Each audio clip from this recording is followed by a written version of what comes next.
Ngayon guys, nagpunta kami sa D-Mall kasi nga mag-grocery kami. Ito pala yung pinaka ano nila, pinaka public beach nila dito. Halimbawa, gusto mo mag-beach, tapos taga-Aklan ka, ayaw mo nang pumunta sa mga resort. Dito, libre, walang entrance. Makakaligo ka. Ito yung pinaka public beach nila dito. Kasi kapag pumunta ka sa mga resort, hindi ka basta-basta makaka-access. Ito na, totoo ang chismis, puti talaga ang buhangin. Ang daming tao.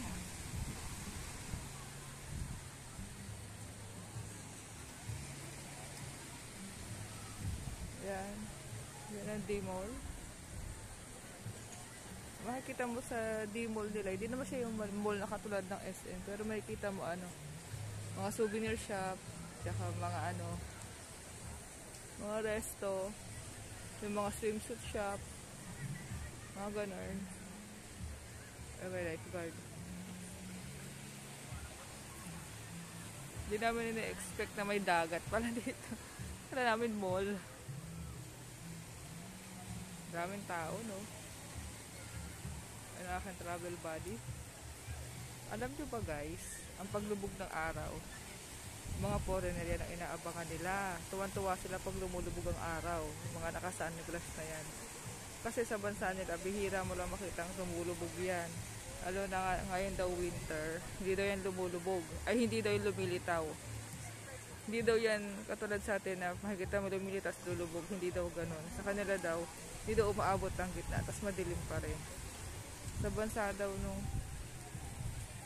sa bansa ng aking travel buddy, ngayon daw winter, hindi daw sumisikat ang araw sa kanila. Madilim lang daw. Kaya kapag mainit, tuwan-tuwa sila kasi laging ano sa kanila laging malamig. Daming tao.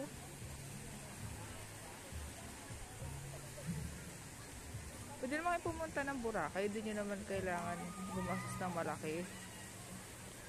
Kumuha lang kayo ng hotel accommodation, yung mumurahin lang, yung ano na, mga pang 6 packs, ganun. Tapos, punta kayo dito sa D-Mall, o magdala kayo na ng mga ano nyo, walang entrance. Magutom na ako, wala ka pa kaming lunch. Daming tao.